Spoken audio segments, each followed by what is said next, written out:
Good evening. This is Crime Classics. I am Thomas Hyland. Listen.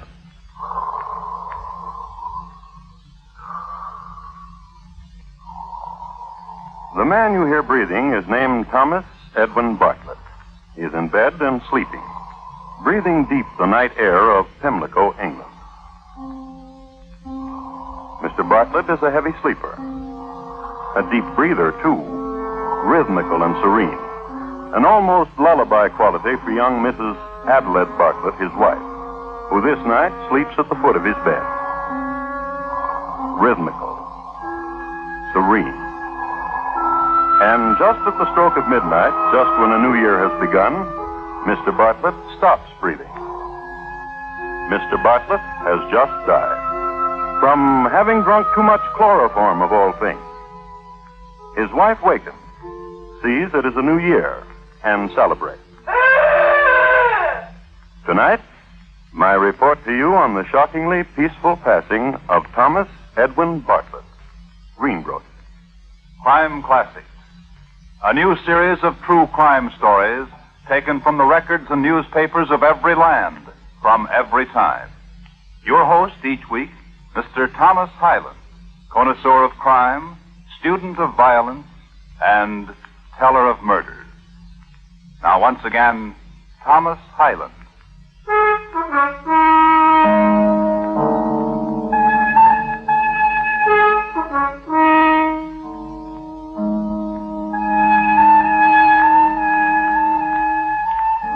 When you heard Mr. Bartlett die, it was New Year's Eve in the year 1885.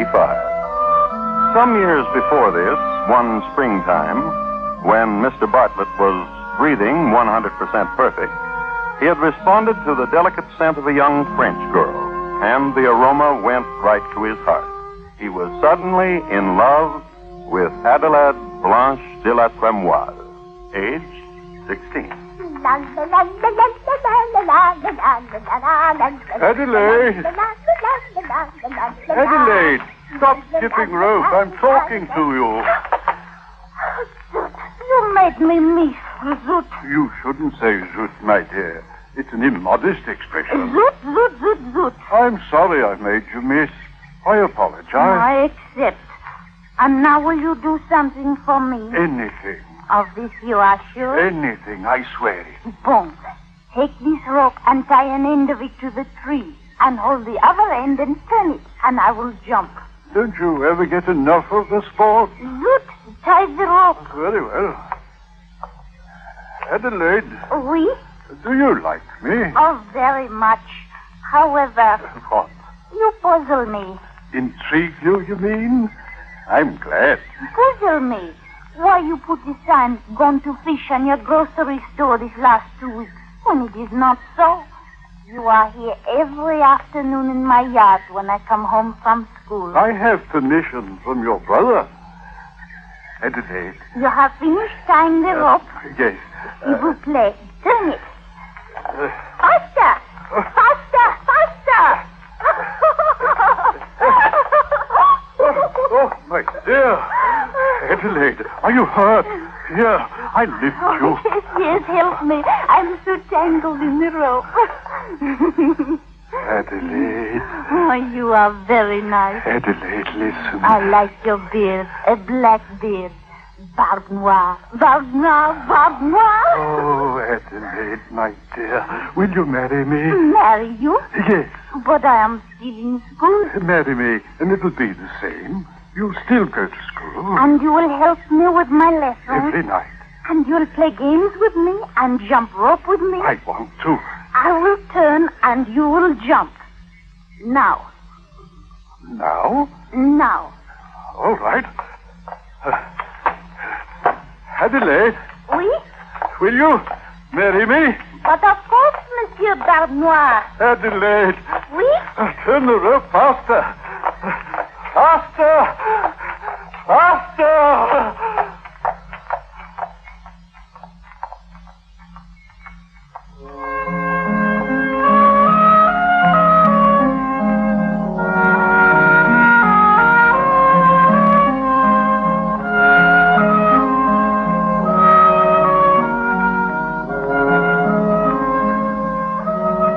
fashion in Pimlico.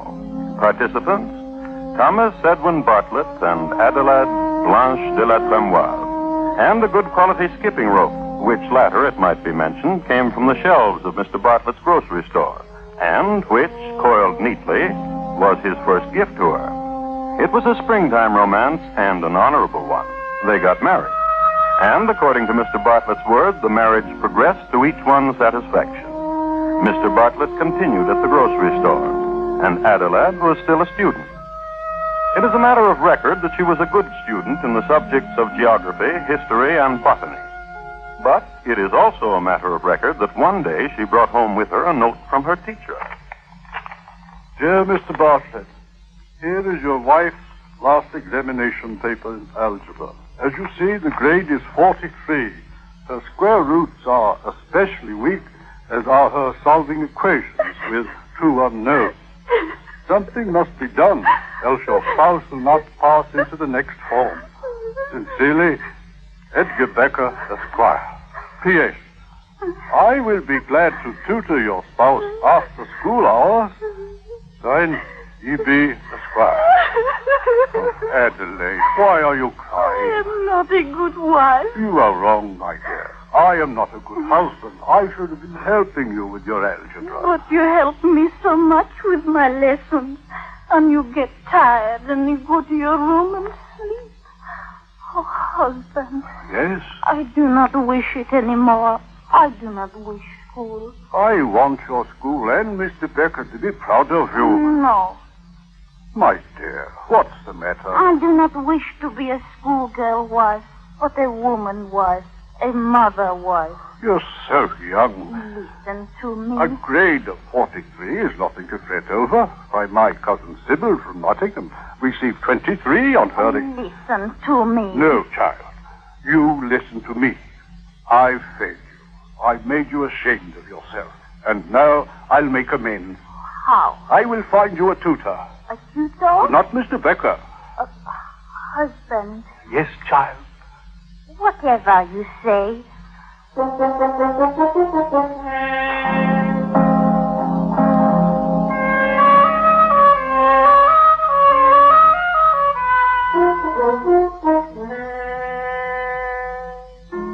Trouble in Pimlico. Simply this. The girl wanted to grow up, and her husband wouldn't let her. He told her she'd grow up soon enough, but right now she should play and run and scamper.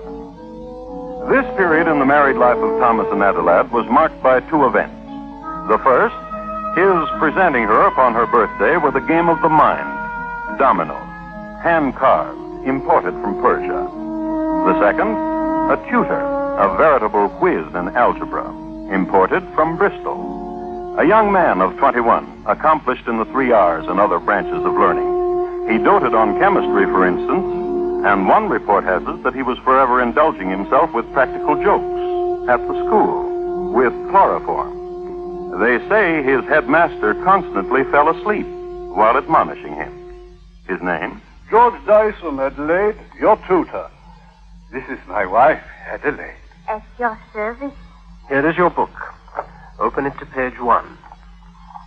A minus 1 equals 0. Therefore, A equals 1. Do you understand that? No. Sit by me. I'll teach you. I'll leave you two alone. Now. Mr. Dyson. Yes? You are very young. You are very pretty. Tutor me. Since the minus quality of 1 changes to a positive quality as you transpose the integer to the right side of the equation mark, it is obvious then if x minus 1 equals 0, then x is equal to 1. Quite obvious indeed. You are a very good tutor. Did your husband tell you I was to live here? Yes, he did. If x minus 2 is equal to 0, what does x equal? 2. I'm proud of you.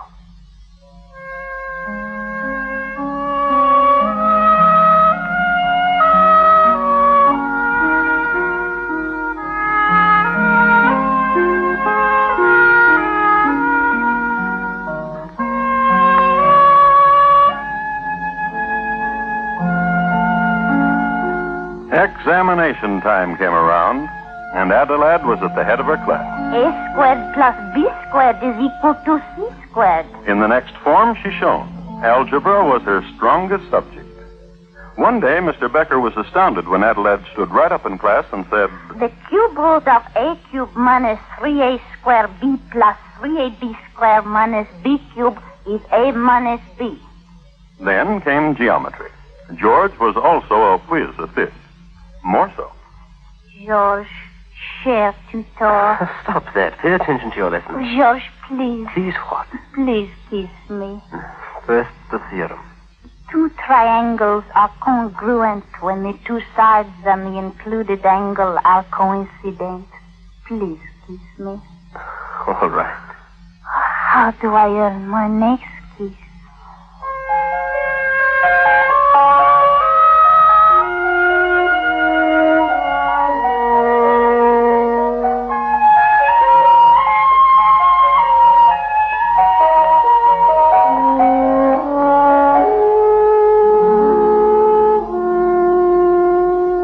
Mathematics in Pimlico. On to trigonometry and the youth. Wife and tutor caught up in the mysteries of logarithms and sines and cotangents and secants. There were field trips, too, to the garden, because George Dyson Tutor believed in practical application of theory.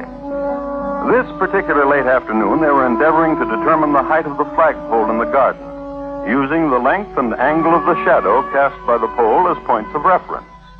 It was a fine afternoon in the fall. It was an afternoon to be young. Kiss me. You always ask me to do that, Adelaide. And you always do kiss me. Now, suppose your husband should walk out here and see us. He knows about us. You're joking. Oh, I'm not. He knows. Surely. Oh, do not worry. He's... Kiss me. All right. What a lovely picture. What a lovely autumn picture. Mr. Bartlett. Of course, kiss her, Mr. Dyson. You deserve it. You both deserve it. Master and pupil. You've done so well together.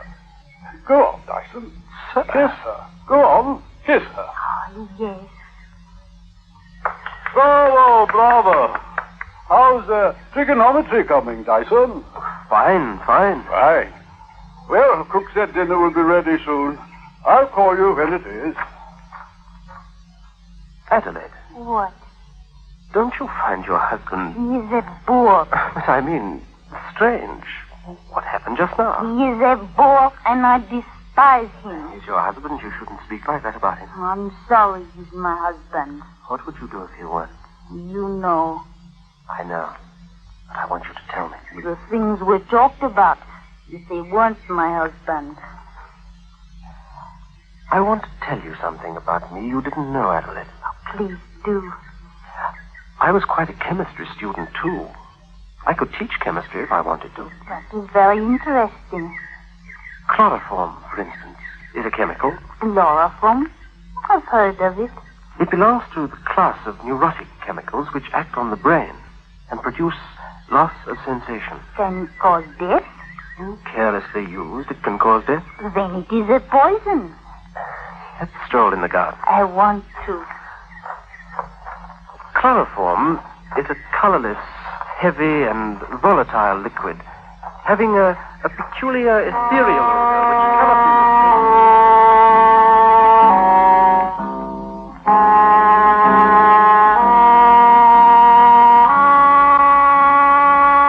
And so they walked hand in hand into the sunset, and they spoke of many things: husbands, autumn roses, cabbages, kings, and chloroform, which is a very deadly poison.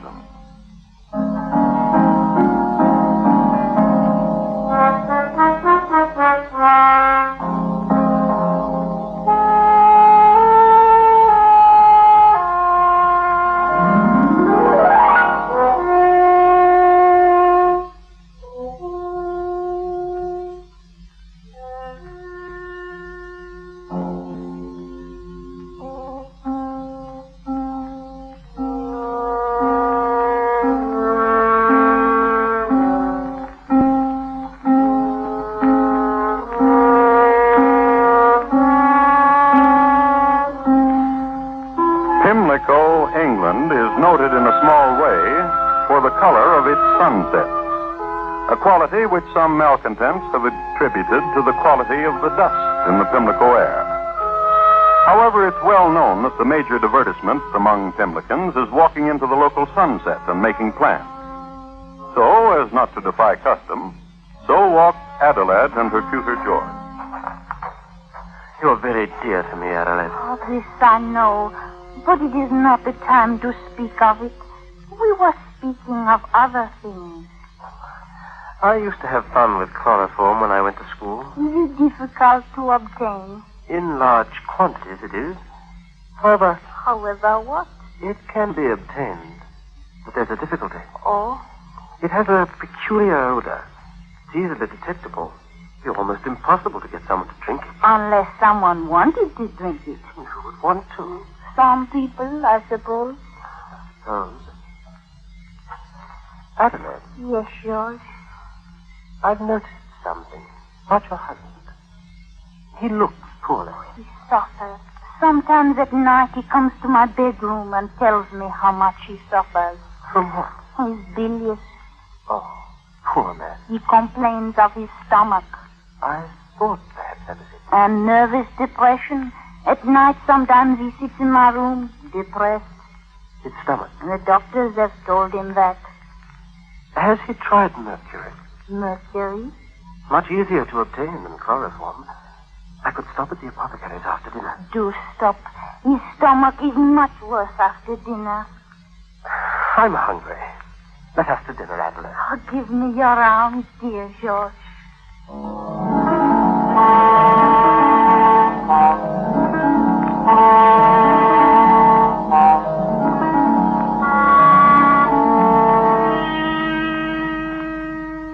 The maidservant was just setting the suckling pig on the table when the young folk entered.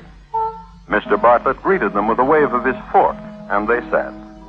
The dinner was a success, and as usual, Mr. Bartlett exhibited his clean plate for the applause of his wife and her tutor.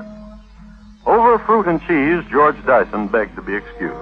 I'll be back in a shake, Mr. Bartlett, with a surprise for you. Slice another melon for me, dear Adelaide. And in half an hour, George returned, which was good time for the course, the house to the apothecary and back. But George was in a hurry, and when he returned, Adelaide was waiting for him in the great hall. Quickly, come. What's the matter? After dinner, he almost fainted. He managed to get into the library where he's lying down His stomach? in the middle of a melon slice. Oh, Mr. Bartlett. Mr. Bartlett, here, I have something for you. What? What is it? Here now. Let me help you sit up. Adelaide, that wine glass. Yes. I have something for you, Mr. Bartlett. Something that will make you feel better. What is it? The surprise I promised you. To make your stomach feel much better. George was very good in chemistry at school. You're a good fellow, George. Now, drink it. Hot stuff. Here, I can't drink any more. Well, I'll leave it here beside you.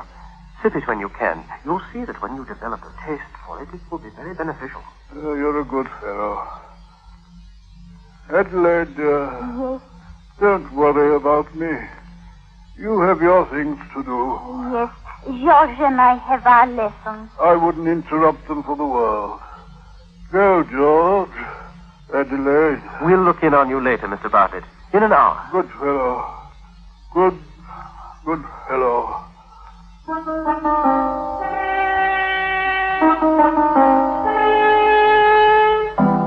Mr. Bartlett's stomach quieted after a while, and lying there, he had a thought that perhaps it was George's surprise that did it.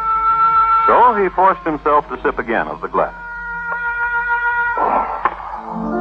However, in time, Mr. Bartlett did develop a taste for mercury and made it a habit to indulge in a sip after every meal. Somehow, his stomach responded suitably, and his complaints were not nearly so many. Of course, it should be noted that Mr. Bartlett would reel suddenly and fall down at odd times, and then he was constantly bumping into things, and his teeth dropped out. Some of his more observant friends would mutter among themselves about Mr. Bartlett's slightly bluish complexion. One morning, Mr. Bartlett woke up completely beardless, and from that day on, he never had to shave. But since generally his stomach felt much better, Mr. Bartlett deemed himself ahead of the game, a philosophy which caused comment. Adelaide the joy. My husband seems happier. Yes, I've noticed. His stomach has improved Because he doesn't eat so much. because he lacks sufficient teeth. Your husband has developed a tolerance for mercury. Yes. Mr. Dyson, Mr. Dyson? You mean George? when will you be finished tutoring me, Mr. Dyson?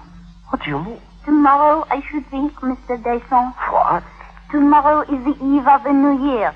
My husband has asked me to join him in private celebration in his rooms. We shall drink to your leaving us. But you and I... But there's one last favor you can do for me. Why, I'd do anything.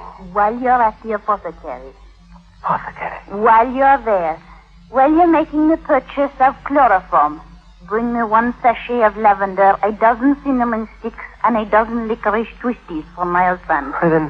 Then you are giving me one more chance, Adelaide. Mr. Dyson, happy is the day when I shall call you George again. Lavender, cinnamon sticks, chloroform, and licorice twisted. 2 dozen twisties, Mr. Dyson.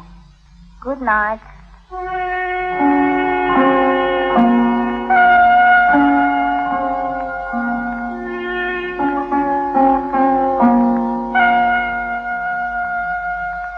It's 11 o'clock, Adelaide. 1 hour until the New Year and our anniversary. 6 years. Thomas, Yes, my dear. you remember how you used to come and watch me jump rope? I had a beard then. And I called you Bartlett. A drink. 6 years, Thomas, we have been married. A drink. I have had enough drink. You finish the bottle.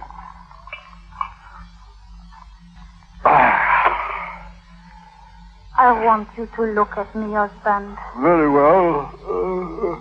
Yes.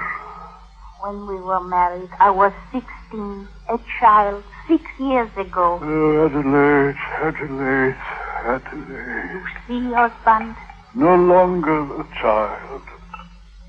I drink to you, a woman. Adelaide, What is it? have you drunk from this bottle? Yes, I think so. It has a pungency to it, doesn't it? Let me say. Chantilly, 1871. Must have been a strange vintage. A decided pungency. An aroma, too. Smell it. My, good. What is it? Lovely. It tassels from your nightcap. It tickles. Does it? This makes you so attractive, dear Thomas. Makes me attractive, huh? Tell cook to order a magnum. Oh, later. Finish the bottle, dear, and then I have something to tell you. All right.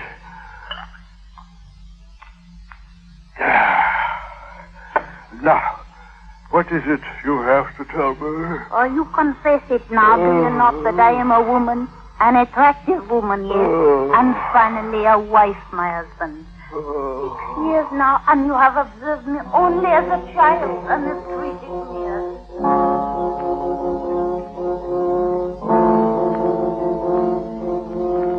On further passage between them on this, their 6th New Year's Eve together, and their wedding anniversary, on further passage, history is obscure. It is known, however, that they were alone in the house, except for their servants. It is known, too, that 5 bottles of champagne were consumed. 2 bottles Chantilly 1871, a pungent vintage. According to the record, it has been said that a few moments before the new year was ushered in, Mr. and Mrs. Bartlett were both asleep. He stretched across the width of the bed, she at his feet. And once more, I refer you to Mr. Bartlett asleep, rhythmically, serene.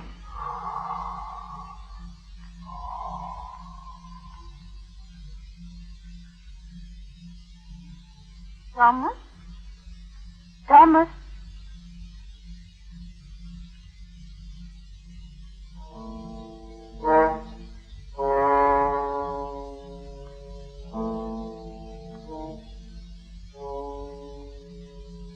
Mr. Bartlett was dead. That didn't do any good. It was another year, but not for Mr. Bartlett. For Mr. Bartlett, a post-mortem examination. For his stomach, evidence of having contained a considerable amount of chloroform. So there was a coroner's inquiry. And there was a verdict of willful murder against Adelaide Bartlett and George Dyson. At the trial, each made a statement protesting their innocence. Yes, it is true that I purchased chloroform at various apothecaries. And it is true that the total amount I purchased thereby was sufficient to cause death. However, I used the chemical merely to clean spots from my clothing. I have many pieces of clothing and believe neatness is next to righteousness. It is true also that I became attached to Mrs. Bartlett, but only because she was well versed in matters mathematical. It was a constant source of joy to me to be able to sit and speak with her of an evening of theorems and theories and postulates and corollaries. I loved my husband. He encouraged me to pursue studies of various kinds and decided to please him. On the night of his death, my husband was in good spirits and drank heavily. He, I must confess, was never more attractive. But he fell asleep, a deep sleep.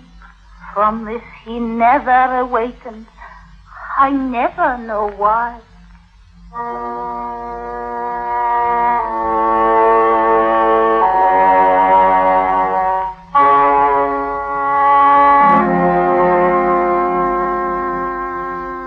Nor does anyone else know why.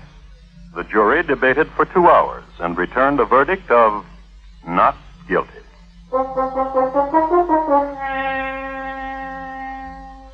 History at this point again becomes obscure. It is not known whether George or Adelaide ever saw each other again, whether they ever again tasted together the dusty fruits of a Pimlico sunset, whether there were any more math lessons or talks of matters chemical. But it may be safe to assume that some of the dust breathed by the Pimlicans on evening walks, some of it has been contributed by George and Adelaide and Mr. Bartlett. You might be interested in knowing where once stood Mr. Bartlett's grocery store, now stands an apothecary. This is all the information I have.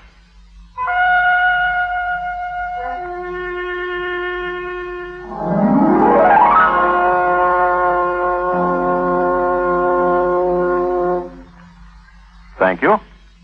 Good night. Thomas Edwin Bartlett, tonight's crime classic, was adapted from the original court reports and newspaper accounts by Morton Fine and David Friedkin. The music was composed and conducted by Bernard Herrmann, and the program is produced and directed by Elliott Lewis. Thomas Hyland is portrayed on radio by Lou Merrill. Thomas Edwin Bartlett was played by Herb Butterfield, Adelaide by Betty Harford, and George by Terry Kilburn. Bob Lamont speaking.